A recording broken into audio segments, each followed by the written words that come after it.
ဒီနေ့ခေတ်ကလေးတွေရိုင်းလာပြီဟိုနေ့ဆင်မော်တက်ဆဲတယ်ဆဲတော့ဘုန်းကြီးတွေလည်းမကြိုက်ဘူးဆရာဆရာမတွေလည်းမကြိုက်နိုင်ငံလူကြီးတွေလည်းမကြိုက်အဲ့ကလေးတွေကိုဘယ်သူကဆဲခွင့်ပေးရဒါဘုန်းတော့စဉ်းစားတယ်လားပွဲလုပ်တဲ့သူရဲ့စဉ်းစားခွင့်ပေးတာမဟုတ်ဘူးလူကြီးတွေကဆဲခွင့်ပေးတယ်သူတို့ပတ်ဝန်းကျင်လူတွေဒီကလေးတွေကိုဒါလူငယ်တွေမင်းတို့နဲ့အရွယ်မကွာဘူး50နှစ်ကွာဒီကလေးတွေဆဲလို့ရအောင်ခွင့်ရေးတွေဖန်တီးပြီးဒါမှမဟုတ်ဆဲကျင်သေးပြောင်းလို့ဒါကြောင့်ဘုန်းဘုန်းကဆင်မော်တက်ဆဲမှာမကြင်မနဲ့မပြောတော့ငါတို့ပြင်းပေးရမယ့်အပိုင်းတွေပိုကြိုးစားဖို့လိုပြီလို့ဒီလိုပဲမြင်ဘုန်းဘုန်းကပြောတယ်သားတို့မျိုးပညာသင်တာပါတော့ဘယ်လိုစဉ်းစားတတ်ဖို့ဆရာဝန်အင်ဂျင်နီယာတွေမစဉ်းစားတတ်ဘူးစေဖို့စစ်သားကြီးတွေမစဉ်းစားတတ်ဘူးဘုန်းကြီးတွေသီလရှင်တွေမစဉ်းစားတတ်တဲ့ဟာတွေအများကြီးဒါကြောင့်သားတို့ပညာသင်တာဟာမင်းတို့ဘုန်းတို့ဆရာတွေပြောတဲ့ဟာလက်ခံခိုင်းတာမဟုတ်ဘူးဘာလို့ခိုင်းတာစဉ်းစားခိုင်းတာဒါကြောင့်လက်နီးလောက်တာနဲ့ accept လောက်တာနဲ့မတူဘူးနိုင်ငံခြားမှာပညာရေးသင်တဲ့ကဟိုကသူတို့ပြောတာလက်ခံခိုင်းတာမဟုတ်ဘူးသူတို့ပြောတဲ့ဟာကိုအခြေခံပြီးစဉ်းစားခိုင်းတာဘယ်လိုမျိုး thinking လုပ်မလဲဒါကိုပြောတာအဲ့တော့ပညာဆိုတဲ့စကားလုံးကိုပါဠိလိုပညာ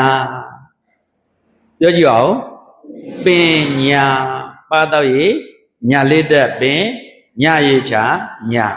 ပါဠိတကားကညာတစ်လုံးတွေ့ညာနှလုံးထွက်ပါနော်မြန်မာစကားလုံးမှာ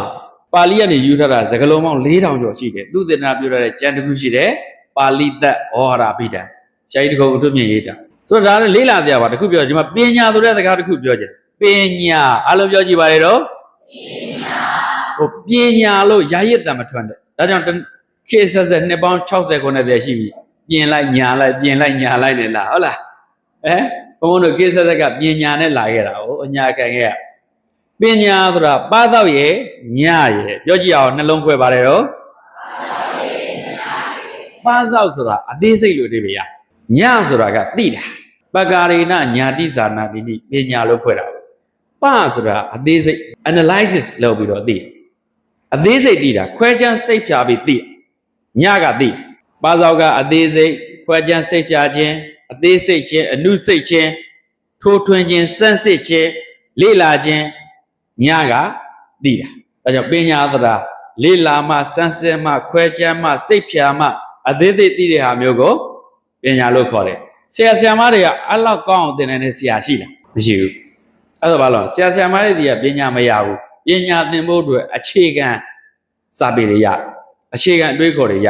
ဒါကြောင့်ဆရာဆရာမတွေမှာတာဝန်တစ်ခုရှိသွားတယ်ကျောင်းသားတွေကိုသင်တဲ့အခါတက်အောင်သင်ရမှာမဟုတ်ဘူးတွေးတတ်အောင်သင်ရမတွေးတတ်သေးလို့ဘုံဘုံတို့နိုင်ငံကအတွေးခေါ်တတ်အောင်မသင်ခဲ့လို့ပညာရေးမှာနှိပ်နိုင်ငံခြားကိုသွားတင်တဲ့အခါကျဘုံဘုံတို့ဒီကနေ graduate ဘွဲ့ရမှတ်သွားတယ်နိုင်ငံခြားမှာဘုံတို့အလယ်တန်းအစစ်7တန်းလောက်ကနေပြန်တယ်ဘုံဘုံတို့ graduate တကယ်မဖြစ်ဘူးသူတို့နိုင်ငံတွေကလိန်လို့မရဘူးဆန်းစစ်လိုက်တယ်ဘလောက်တွေးနိုင်ခေါ်နိုင်လဲဘလောက်ဓာတ်တွေကိုထိုးထွင်းသိမြင်နိုင်လဲမေးတယ်သိပ္ပံဘက်ကတွက်ကွာဘုံဘုံက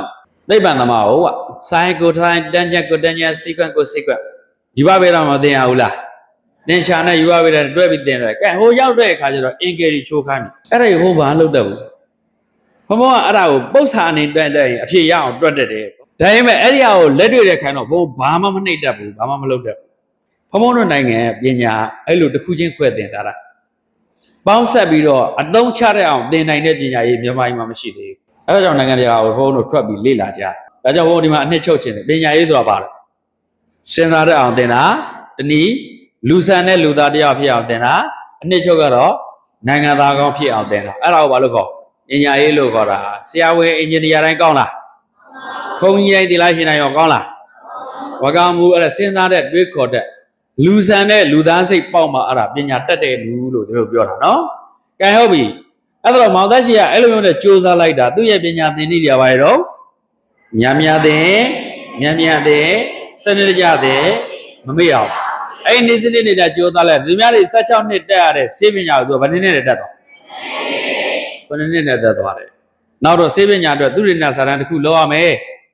အဲ့မှာအသုံးမကျတဲ့စေပတ်ဘဝင်တဲ့စေပညာမှာစေဖို့တဲ့နေရာမှာသုံးလို့မရတဲ့တော့မကုတဲ့နေရာမှာသုံးလို့မရတဲ့သက်ရှိတွေကဖြစ်စေတမ်းမဲ့တွေကဖြစ်စေအရာဝတ္ထုတွေကဖြစ်စေပစ္စည်းတွေကဖြစ်စေအဲ့ဒါတစ်ခုရအောင်ရှာခဲ့အဲ့ဒီစာတန်းတင်တဲ့မင်းက graduate ပေးမယ်ဆိုတော့အဲ့စာတန်းရောက်လာတယ်ဒါပေမဲ့အဖြစ်ရပါတယ်တော့အကုန်လုံးကစေအသုံးကြနေတယ်စေဘက်ပေါ်နေရမရှိဘူးဒါတော့တပည့်မြတ်တော်ပြီပညာတတ်သွားပြီအဲ့နဲ့သူ့ကိုပွဲပေးလိုက်တယ်အဲ့ဒီပုဂ္ဂိုလ်ကနောက်တော့ဘယ်လိုဖြစ်လာလဲ